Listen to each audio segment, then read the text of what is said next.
we should just introduce ourselves and kind of explain like, what the precedent for being here is. So my name is Mallory Zahn. My name is Marcus Curtis.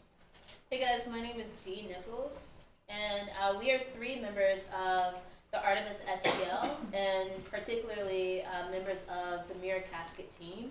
And part of why we're in your face today and like in DC this weekend is because, as we'll talk about in our conversation and our presentation to you, we were and still are, activists and organizers and artivists in St. Louis, Missouri. And when the unrest was unraveling in our hometown, in our region, in Ferguson, Missouri, in 2014, we were some of the artivists who really started to ignite and mobilize ourselves creatively in order to respond to a lot of the unrest that was happening, to respond to a lot of the issues that were emerging and coming up in a very deep and heartfelt way for ourselves. And so we'll go through a lot of the ways that we've responded to those efforts and to that unrest and to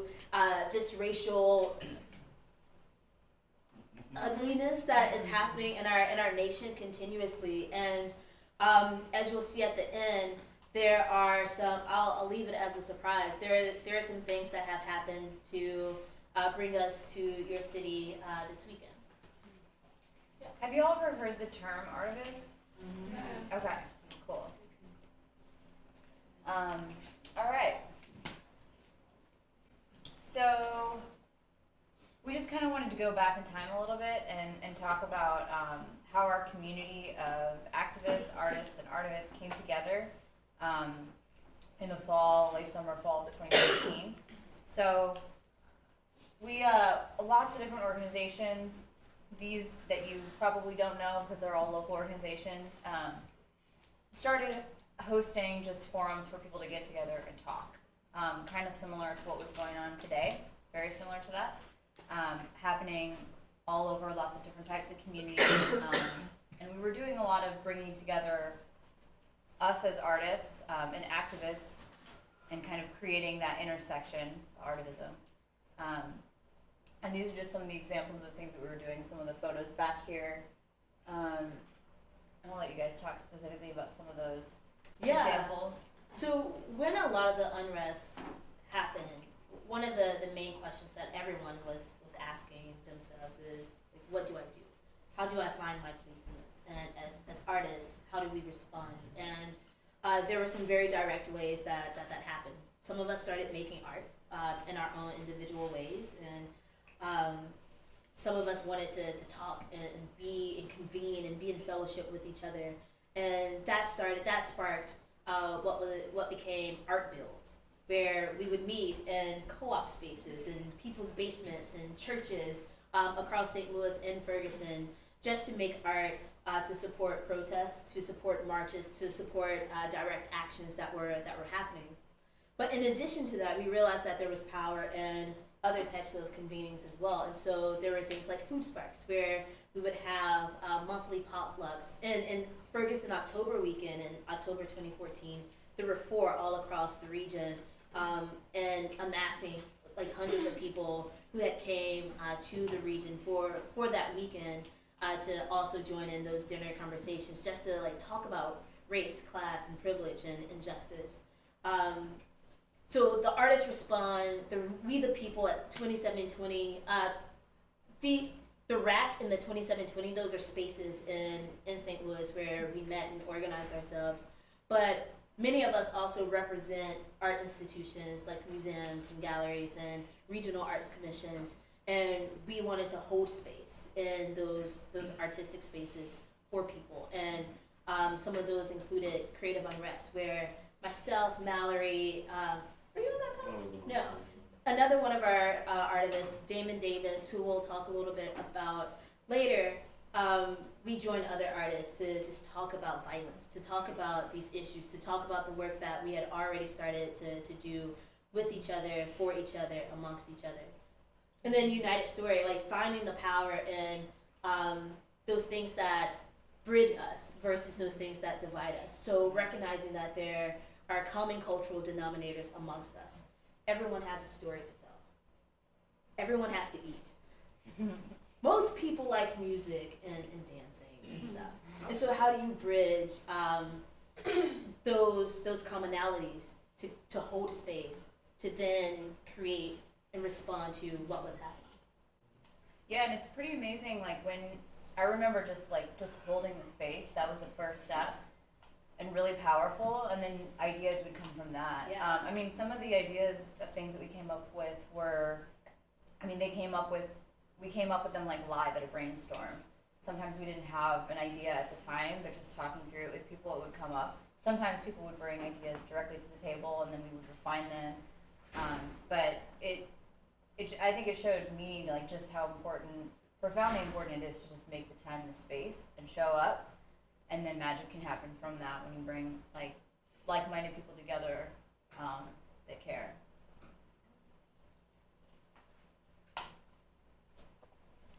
So we wanted to just go through some examples of some of the direct actions and public interventions that we did. So actually everything on here we did in public space to disrupt, to make people think about racism that aren't wanting to confront it, to remind people, to have conversations as well, to spread the message, maybe convert from time to time. This is just a list of some of those interventions. Chalked Unarmed is what you see here. It's a sidewalk chalk project. I encourage other people to do it. It's super easy. You just get a piece of sidewalk chalk and have somebody lie down. You trace their body, and we would write the name, date, and location of a person of color that was killed extrajudicially and unarmed by the police. Originally it started as black men, and then we expanded it because we realized that we needed to expand it. I remember having that conversation. Yeah, the list is really long, and we have a Facebook page where we keep it updated, so you can check that out. And I think this photo... One is downtown. The one Is on it? the left of Derek is right around Keener Plaza, I believe. Is this in another city? Yeah, it's spread to a lot yeah, of other it cities. That's Yeah. DC. Is that DC? Okay. Yeah. I didn't even know that. Yeah, and Derek's one of the Artivists too. I'm sorry, what's the Facebook page? It's actually a hashtag. It's hashtag Chalked Unarmed. So if you take the space out and put a hashtag in front of it. And people did that all over the country. And I think it was indeed that a lot of people were asking themselves, what can I do? And I think this was a really good tool for people who didn't consider themselves, quote, artists, or didn't feel like they could contribute artistically. Anyone can do that, and it's a visual, it's really powerful, it's really visceral, it can be really disturbing for people to walk by and have to confront that, but we thought that was important. So that's the Chalked Unarmed project. We also had die-ins. I think you all know what that is. We did them too. Does anyone not know what a die-in is? I don't. Okay. So yeah, essentially, people would gather much like y'all did today in Red Square, and typically it's begun with someone saying a eulogy or some statement, and then everybody lays down and sort of symbolically dies for. We've laid for 4.5 minutes in honor of my friends, 4.5 hours on the street.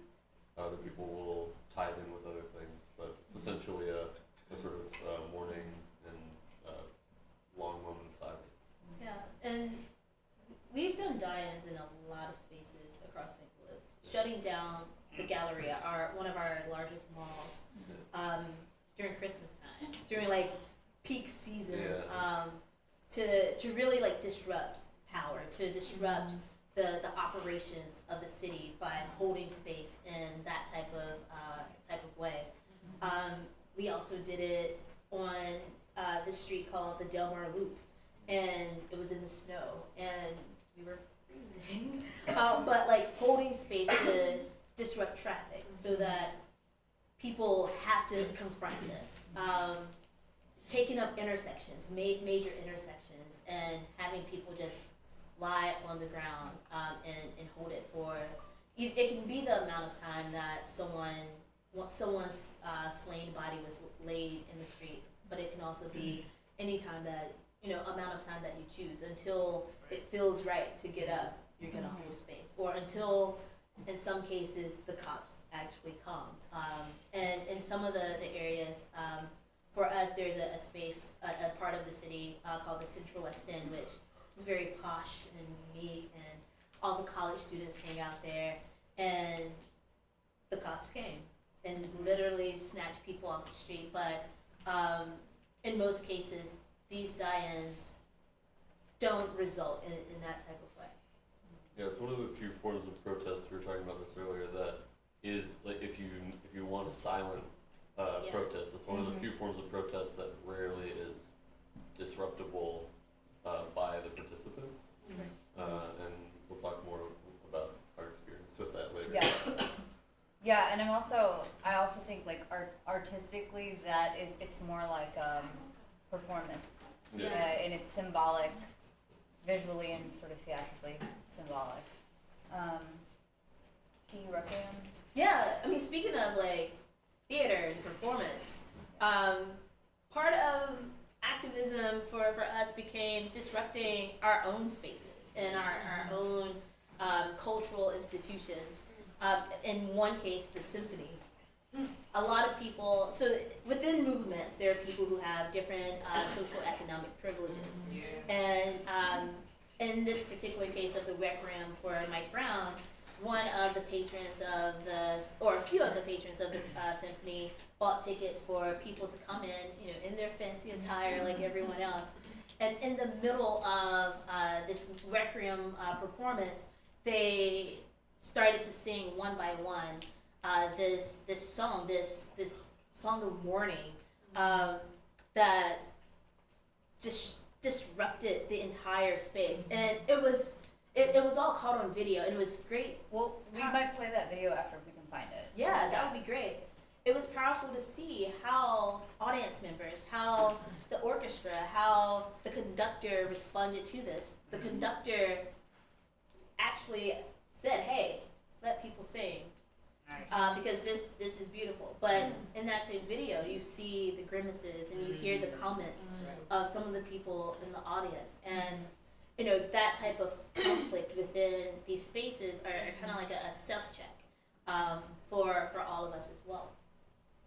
And I would sing it, but I don't have the best. Well, yeah, we can find the video. Yeah.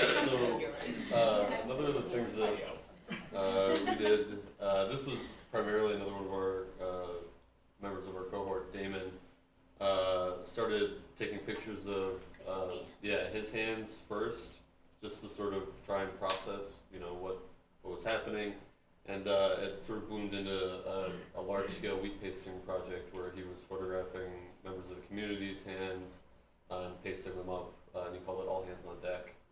And he was pasting them up on buildings on West Florissant. Yeah, a lot of the buildings that had been damaged that were then plywood and boarded up. So he was doing this as sort of a way to say these buildings, they represent people. They're still here. There's still businesses here.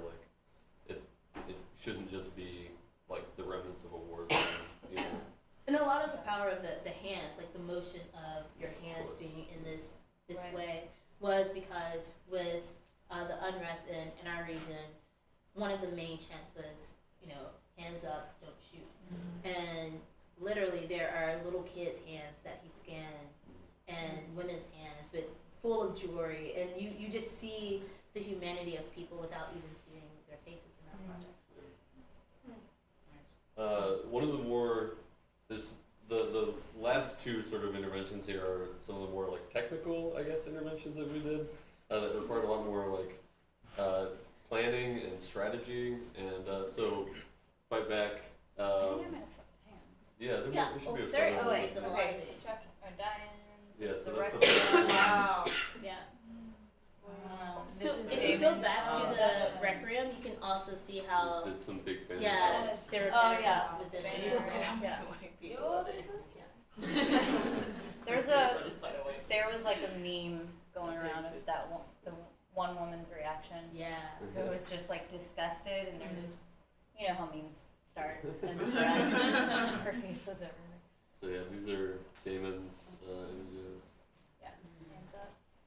And then so for Fight Back, we created a series of stencils that are unrolled about the length of this table using roofing tar, like tar paper, like underlayment, and went out in teams. I think there were 4 teams, and we specifically targeted like Creve Coeur, which is an area where Monsanto and MasterCard and Big a couple of- corporate, Boeing yeah. have Big their headquarters. corporations. They unfortunately got nailed like before they even got a stencil out, I think, because of the That was private annoying. security there. Yeah. And then we had a couple other teams that hit prominent intersections in Midtown and South City and St. Louis. And No, Yeah. a lot of areas of great privilege where Yeah. people can easily avoid what was happening Yeah. because they don't have to confront it on a day-to-day yeah, basis. we really wanted to bring it out to the suburbs or to wider gentrified areas of the city and really get it so that you can't avoid it. You're driving over a place that everybody drives over all the time. Yeah. This one was. Yeah, and these were all done like in the middle of the night. Yeah, it's dark I was stuff. out. Like- I was like out. ninjas, On, yeah. I was out on a bicycle with a walkie-talkie, like Yeah. taped to my I backpack, was a driver. scouting for a team driver of, too. of like Yeah. 3 middle-aged women and like a big pickup truck, and we would like jump out the truck, Yeah. roll it out, Wait, and was just and Was then this, what time of year was this? Because there were people from out of town there for this that. is in the Yeah. fall, I believe. Was that? Yeah, it was wasn't. in October. It wasn't freezing. It was right around the non-indictment Okay. here, which was Yeah. I think Almost this a year. project brings up a big issue of like using privilege because Mhm. in many of the teams that we set up, we intentionally had older white women or Yes, like just yes, white women in yes. general who are less likely to be arrested and harmed by white police and officers. their presence Yes. sanctioned Yes. a lot of what was going on. Like Yeah. Right. we were clearly like on the street, like spray painting Right. stuff on the ground, but because there were like 2 Mhm. 40-something white women like Mhm. standing with us, everyone like people were waving at us. Yeah. Like they didn't know, like people would drive by and like Right. maybe not even see what was going on. They'd be like, like we were cleaning or something, or I don't know. I mean, it was incredible to see that. Yeah. So that can like actually be part of the strategy too, Yes. where we were like dividing teams up in order to kind of sprinkle the privilege in each team so that they can be the face that they. Yeah, I mean, If me the being cops on show a up. bike, with as a scout ahead of the team made a huge difference because as a security guard, if you see some random white guy on a bike looking around and then riding off in a circle or whatever, like they're not going to say anything. But if you Right. see like a squad of people rolling up with like two cars, like sitting and looking around for a Yeah. minute, and then maybe doing a Yui and like parking, like that's way more suspicious. Very suspicious. So yeah, like we tried to be very conscious of who was visible for those reasons. And then the last piece I'm going to highlight. Yeah, racism lives here. This was actually a huge collaboration with organizers from San Francisco and New York as well, who are also trained and professional creative disruptors. And what they helped us do was develop these 2 huge balloons that would carry this like oversized banner that says "Racism still lives here." And as you can see in the image, we flew it to our downtown courthouse, which is right in front of the Riverfront Arch, which is like an icon for the city of St. Louis. And Also, First- where Dred Scott. yes, where the Dred Scott case happened. And with you see a lot of dynamics with that because there's a photo that exists of members of our team literally like carrying the banner on the sides of this building, and they were able to position themselves because this is a public building on the front side and on the back sides, and the security guards could not do anything about it. And so it was a matter of like learning how to navigate the systems and the rules and the regulations that exist as well. And that one happened on the anniversary last year of August 9th. So, yeah, do you want to talk about those things? Yeah, I mean, it's sort of, we just wanted to point out basically that like there are many media that you can operate in. Like at Art Builds, like we're taking bed sheets from Goodwill. We're taking old curtains down. We're doing anything that we can do to make a large scale image or set of text to convey a message.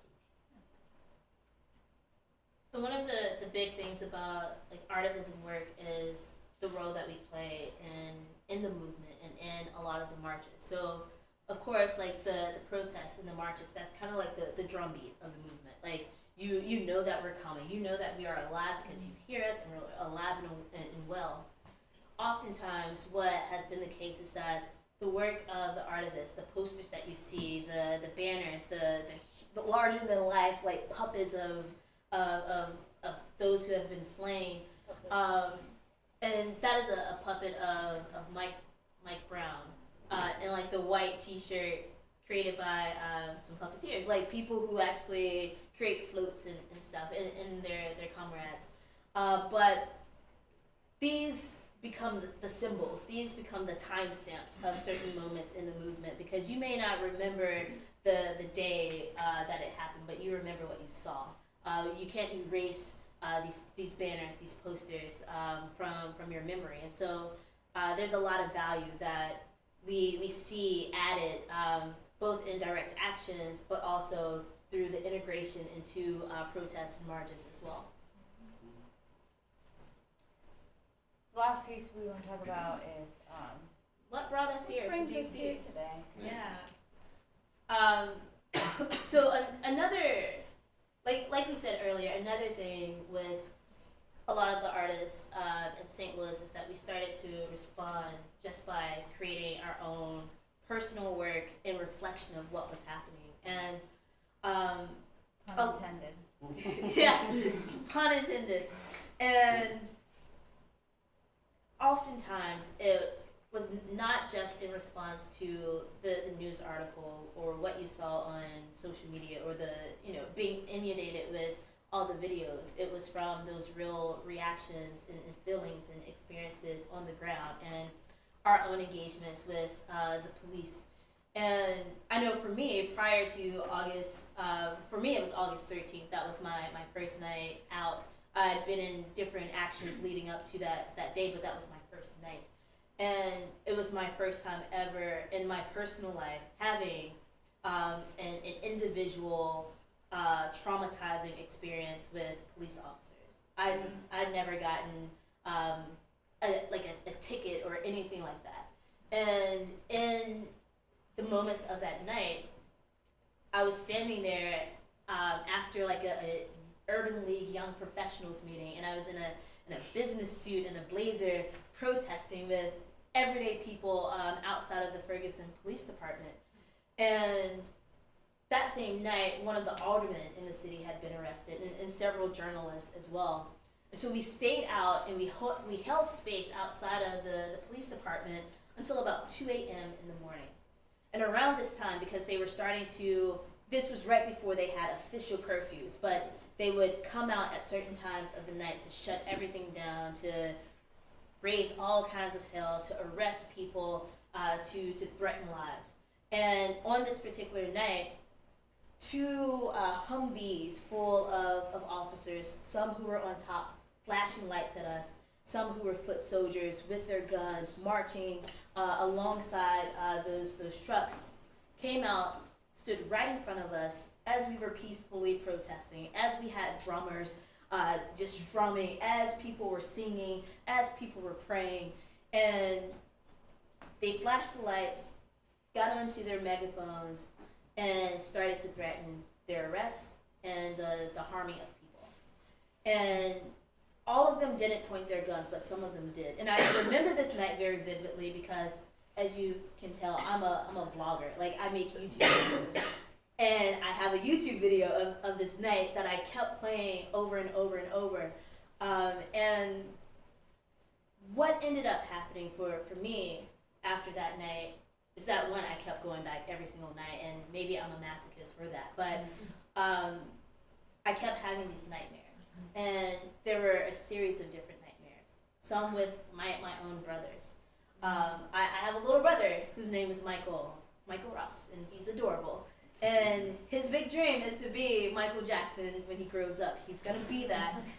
But we live in a society that is willing and ready to make him another Michael Brown. And I kept having that nightmare of, like, waking up and thinking that something had happened to him or my big brother. The other dream, the other nightmare that kept happening was this series of occurrences where men were walking in my dream with this casket made of mirrors. And in my head, they had no destination, but they were there. They were present. And I couldn't shake it. So I reached out to some folks to help make it happen. And of all, maybe 15 people or so that I emailed and said, hey, I have this idea. I don't know how to build things, but I can't shake it. 6 other artists responded. We met up at a coffee house. I came in with a doodle. This guy took my doodle and made it better. And I'll let you explain, like, the process of creating the Mirror Casket. Yeah, I mean, essentially out of that conversation, we were there for met for an hour and a half to 2 hours, and really, you know, Dee was telling us about her experience, and we kind of unpacked what exactly, you know, the casket was going to represent, and, like, the proportions of it were very important, because if people are going to carry this thing, we need to keep it life-size and have it be a very clear message. So, you know, we decided we needed the sides to be all continuous panels, so that while we're carrying it on our shoulders, people at that level can see themselves clearly in the casket, that you can see across all of everybody's heads, that everybody could see it as we carried it and see that reflected very clearly. The other thing that we decided was that the front should be shattered in some way, so that, you know, both representative of the shots fired in Michael Brown's body, but also so that when we presented it to you know, the police or whoever we decided, you know, needed to see it, that they would see the shattered and broken, you know, reflections of themselves, to see what they had become, to be able to envision, you know, what that might be like for their kid or for their neighbor or for their brother. Yeah, and we scrounged around. We got a bunch of dollar store mirrors. Yeah. And We had friends with a warehouse who yeah, gave us the rails. salvaged Yeah. An oak stair rail Bought tons of to wood. build the handles for the casket, and yeah, had a plan to have 4 men carry in basically funeral attire, be the pallbearers, yeah, for the casket.